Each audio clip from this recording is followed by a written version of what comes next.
Je lis du livre de 1 Roi, chapitre 19, les versets 7 et 8, ce qui suit. L'ange de l'Éternel vint une seconde fois, le toucha et dit, « Lève-toi, mange, car le chemin est trop long pour toi. » Il se leva, mangea et but.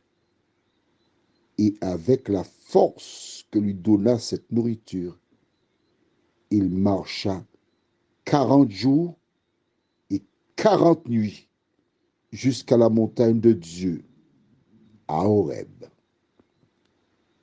Prions. Notre Seigneur, notre Dieu, alors que nous lirons à nouveau ce récit, nous te remercions pour ta parole. Nous te remercions pour ta présence, la grâce que tu nous fais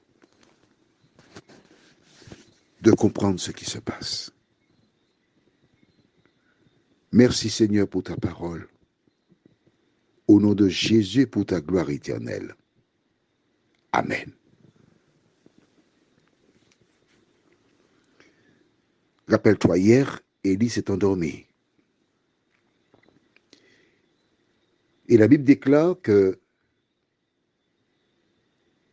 un ange vint, le toucha et le réveilla. C'est magnifique.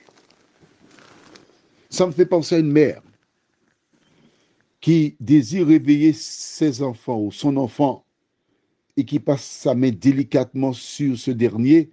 Réveille-toi, c'est l'heure, chérie. Réveille-toi.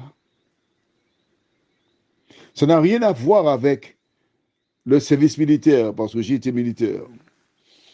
Sergent. Tu sais comment ça se passe? Tu dors. Il y a quelqu'un qui passe avec un bout de bois parce qu'il y a des barreaux, puis avec le bois passe sur les barreaux. Réveille! Corvée en place! Fiche d'appel à la semaine! Réveille!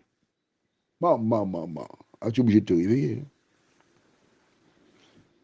Mais Dieu vient avec délicatesse à travers son ange. Réveillez, Élie. Réveille-toi, Élie. Réveille-toi. Mange. Car le chemin est trop long pour toi.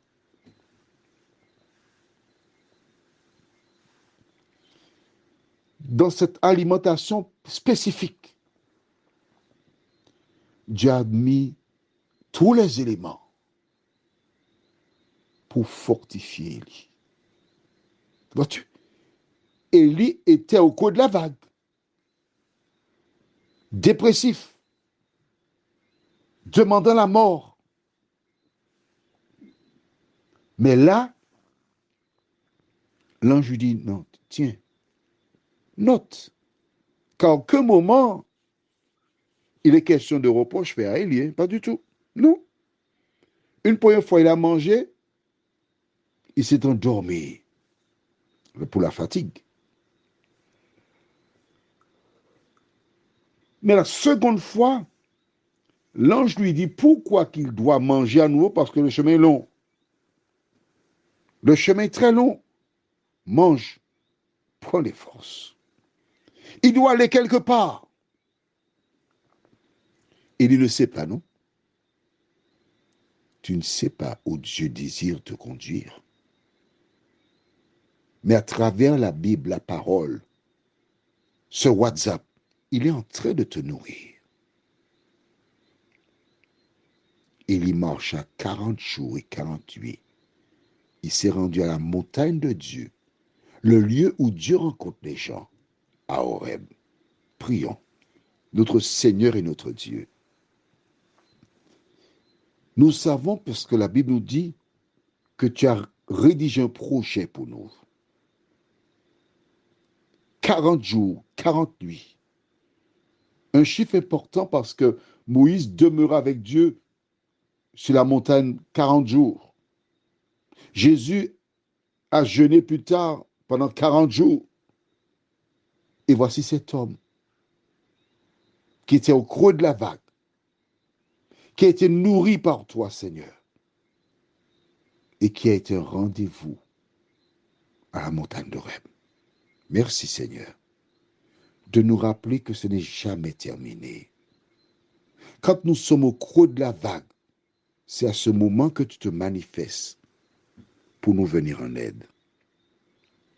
Merci d'être là, Seigneur, au nom de Jésus. Amen. Je te souhaite une bonne journée.